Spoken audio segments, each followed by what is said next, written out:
Ο επόμενος ομιλητής μας είναι ο κύριος Χασιώτης Πέτρος. Ο κύριος Χασιώτης είναι ψυχίατρος παιδιού εφήβου και η τωρινή θέση του είναι επιμελητής Α στο Γενικό Νοσοκομείο Ελευσίνας Τριάση. Είναι υπεύθυνος της λειτουργίας της παιδοψυχιατρικής μονάδας του Νοσοκομείου Θριασίου, έχοντας ιατρικό, θεραπευτικό, διοικητικό, οργανωτικό και διαχειριστικό ρόλο. Η μονάδα λειτουργεί με τακτικά εξωτερικά ιατρία, διασυνδετική παιδοψυχιατρική και τμήμα επιγόντων περιστατικών, με ενεργή συμμετοχή στο πρόγραμμα εφημεριών του νοσοκομείου. Σημειώνει επίσης ποικίλη κοινωνική δραστηριότητα ευαισθητοποίησης με ομιλίες και ενημέρωση σχολείων και ομάδων γονέων σε συνεργασία με τους αρμόδιους εμπλεκόμενους φορείς. Έχετε το λόγο. Το θέμα δεν εμπίπτει τόσο πολύ στα δικά μου χωράφια, είναι περισσότερο νευρολογικό, αλλά είχα έτσι την χαρά να με καλέσουν εδώ οι θύνοντες, να μιλήσω, τους ευχαριστώ όλους.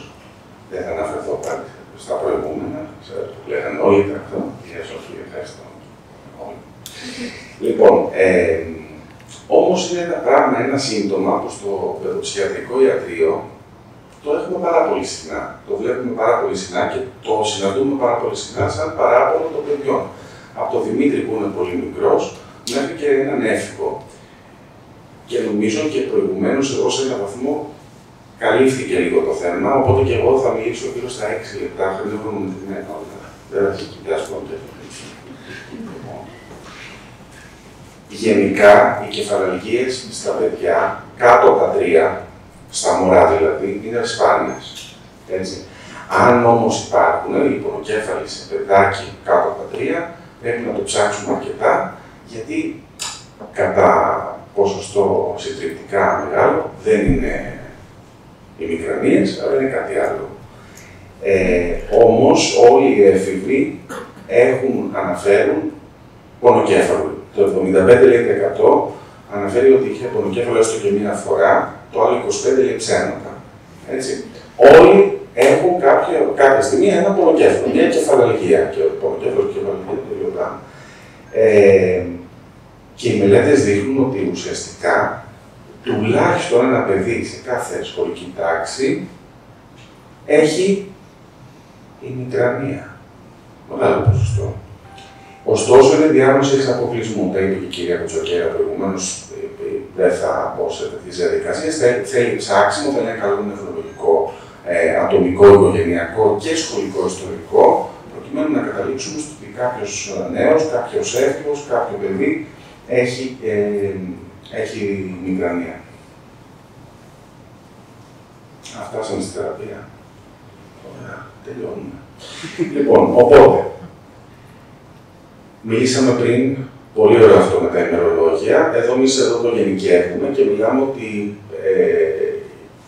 η προσέγγιση ενός ατόμου που έχει κεφαλαιογία στην παιδική ή εφηβική ηλικία πρέπει να γίνεται με καταγραφή της καθημερινότητάς του, ώστε να μπορέσει και ο ειδικός να δει και να συζητήσει μαζί του πώς ξεκινάει, πότε, γιατί, πού, με ποιες προϋποθέσεις και βέβαια με καλό ωράριο ύπνου, πρέπει το 8-10 ώρες, φαντάζει λίγο τοπικό στην εποχή μας, πότε τα παιδιά έχουν δραστηριότητες αγγλικά, γαλλικά, πιάνο, ρομποτική, στίβο, ταϊκοντό, μουσική. Τι άλλο, αυτά τα νήπια, γιατί μετά αυξάνονται οι δραστηριότητες. Τέλος πάντων, χρειάζεται ένας καλός ύπνος. Μπορεί ένα παιδί να πυροδοτείται λίγο ο πονοκέφαλος από ταινίες, από πράγματα έτσι πιο ψυχολογικού και στρεσογόνου χαρακτήρα, οπότε πρέπει αυτό να το αποφεύγουμε. Και βέβαια ο ηλεκτρονικός υπολογιστής, έχω γράψει εδώ 2 ώρες λένε μελέτες, τη βδομάδα πρέπει να ασχολείται ένα παιδί με τον ηλεκτρονικό υπολογιστή, και αυτό τώρα απλά το λέμε και τη βδομάδα. Τέλος πάντων, διατροφή, εξαιρετική παρουσίαση προηγούμενη, πραγματικά ανατριχιαστικά καλή. Δεν έχω να πω τίποτα σε αυτό παραπάνω. Ό,τι ισχύει αυτά που είπε η διαιτολόγος μας, κουμπώνουν και για τα παιδιά και για τους εφήβους. στο θέμα της διατροφής. Ενυδάτωση, πάρα πολύ καλά. Πρέπει να πίνουμε νερό επίσης 2 λίτρα την ημέρα, όσο το κάνουμε. Αερόβια σωματική δραστηριότητα και συνθήκες μειωμένου άγχους. Αυτά λίγο πολύ υπόθηκαν και προηγουμένως και από τους προηγούμενους εξομιλητές εξαιρετικά. Δεν θα συμπληρώσω κάτι, δεν θέλω να πω κάτι άλλο. Φάρμακα θα πούμε υπάρχουν και συζητάνε οι παιδονευρολόγοι αν χρειάζεται κάποιο παιδί εύκολος να πάρει φάρμακο. Χρησιμοποιούνται διάφορα από απλά μη στεροειδία αντιφλεγμονώδη μέχρι έτσι και πιο σύνθετα και για προφυλακτική χρήση. Ντεπακίνα, μητριτιλίν, υπάρχουν διάφορα, δεν είναι τις παρούσεις. Μπορεί όμως να γίνει μια προσέγγιση λίγο πιο ψυχολογική, με τεχνικές χαλάρωσης, με αγχολητικές τεχνικές από ψυχολόγο, που θα βοηθήσουν όχι να φύγει η μικρανία, να μην βγει η μικρανία, αλλά να μην πυροδοτηθεί ή να μην διαιωνιστεί με το άγχος. Έτσι. Έχουν χρησιμοποιηθεί και τεχνικές βιοανάτρασης και εναλλακτικές προσεγγίσεις. Υπάρχει και εκεί μελέτη σχετικά με πιο φυτικά σκευάσματα, μαγνήσιο, τζιγκοπιλόμπα και αυτά, αλλά δεν έχουν πολύ μελετηθεί αυτά στα παιδιά και στους εφήβους. Λοιπόν, θα τελειώσω και θα κλείσω. Βασικά, εγώ νομίζω η Σοφία με κάλεσε εδώ για ποιο λόγο. Γιατί είχαμε ένα συμβάν όταν ήταν στο Θριάσιο. Θέλω από εκεί αυτό το ξέχασα, όπως είναι όλα. Ναι. Εγώ δεν έχω μικρανία, έχω Αλτσχάιμερ όμως. Δεν έρχεται μόνο και πρεσβειοτρία. Εδώ. Είχαμε ένα συμβάν λοιπόν στο Θριάσιο, γιατί είχε την περίοδο εκεί πριν αρκετά χρόνια να είναι ασκούμενοι στο νοσοκομείο και να είναι μαζί μου στο ιατρείο, όπου είχε έρθει σε προγραμματισμένο ραντεβού ένα 13χρονο κορίτσι από την περιοχή μας. Το αίτημα, όπως γίνεται στο παιδοψυχιατρικό ιατρείο, γίνεται πάντα τηλεφωνικά από το γονέα. Και υπήρχε λοιπόν ένα αίτημα ότι το παιδί έχει κακή διάθεση, έχει αποσυρθεί κοινωνικά, έχει πολύ γκρίνια, τέτοια πράγματα, έτσι, γενικά. Άρα εμείς φανταζόμασταν ότι είναι κάτι, πριν τη δούμε την νεαρή Νίκη, ότι ήταν κάτι έτσι ψυχογενές, κάτι συχνό. Θα ήθελε λίγη συμβουλευτική, λίγες έτσι και στην εφηβεία.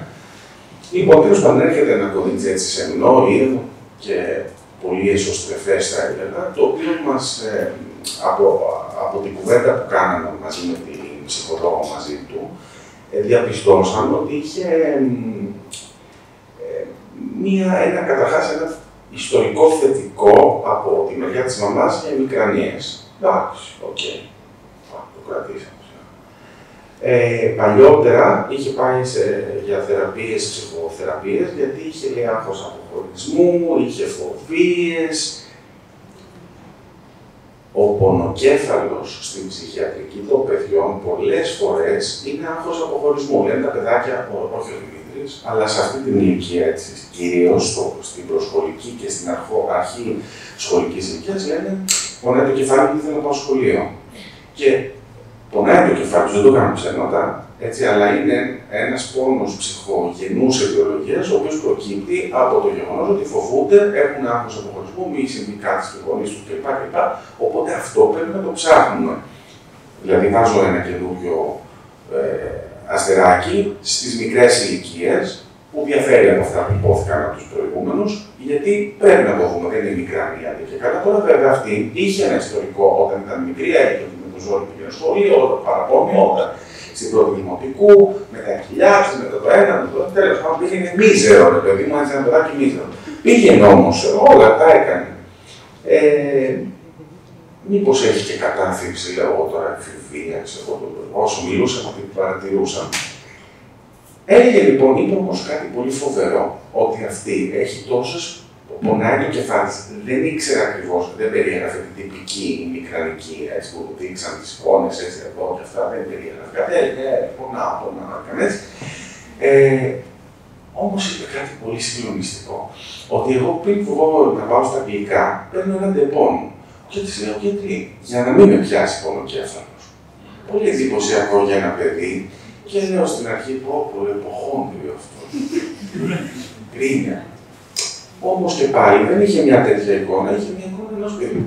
Πραγματικά υπέφερε και λέει, όχι, εγώ έχω πάντα μαζί μου, το είπε η κυρία Κουτσοκέρα, έχω μαζί μου και τώρα έχω ντεπών, γιατί μπορεί να με πιάσει. Κάτσε παιδί μου, της λέω, και με το παραμικρό πάρεις ντεπών, αφού πονάω, μου λέει. Φαινόταν ότι όλη αυτή η διαδικασία δεν είχε κάνει λοιπόν από το ιστορικό που μας είχε δώσει το τηλέφωνο, φαινόταν ότι όλη αυτή η διαδικασία δεν είχε κάνει να κλειστεί, να είναι εσωτερική, να είναι εσωστρεφής, να είναι μίζερη, που θα λέγαμε. Δεν ήταν όμως μίζερη, έκανε έναν φαύλο κύκλο όλη αυτή η διαδικασία. Όσο είχε πονοκέφαλο, τόσο πιο πολύ φοβόταν και απέφευγε καταστάσεις για να μην έχει πονοκέφαλο. Όμως είχε πονοκέφαλο και πήγαινε έτσι και δεν πήγαινε στις καταστάσεις και στεναχωριόταν και. Ήταν όντως τα πρόθυρα της κατάθλιψης στο παιδί, χωρίς να μπορείς να το καταλάβεις για ποιο λόγο, παρά μόνο έδινε στην αίσθηση του ιστορικού που εστίαζε στο κεφάλι. Ώσπου κατέληξε λοιπόν να πει το φοβερό, ότι επίσης κάποιες φορές έχω κάτι σαν νύστα, οπότε ξέρω όταν θα μου πιάσει αυτό. Όπα, λέω. Αυτά μπορεί να είναι και πρόδρομα συμπτώματα. Μπορεί να είναι και άβρα. Και τι άλλο έχεις. Μια-δυο φορές εδώ στον νόμο περπατούσαν και κάτι με μήνυα. Λέω, κάτσε να δούμε εδώ, μάλλον αυτό, η Σοφία με σκούταγε από δίπλα, οπότε μπήκαμε σε μια διαδικασία σε αυτό το ταλαιπωρημένο παιδί να το διώξουμε και να το στείλουμε σε παιδονευρολόγο για να αξιολογηθεί.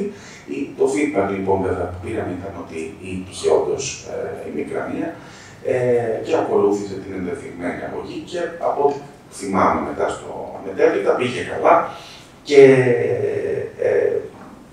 την έχουμε χάσει με την και καλό είναι αυτό που δεν ξανά σημαίνει ότι το παιδί τέλος πάντων είναι κάπου δρομολογημένο.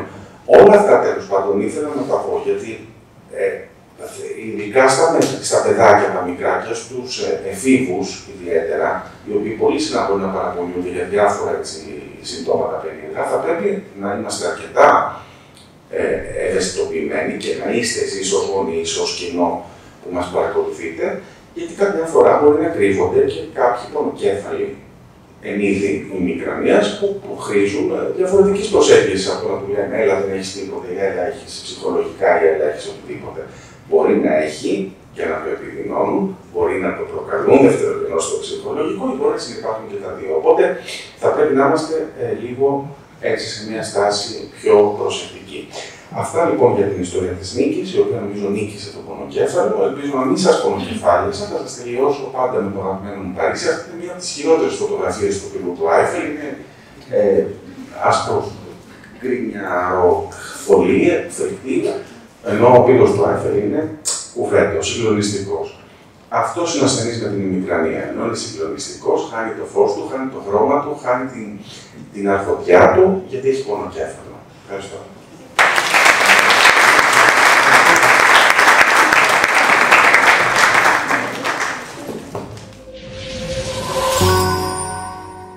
Σύλλογος ασθενών με ημικρανία και κεφαλαλγία Ελλάδος.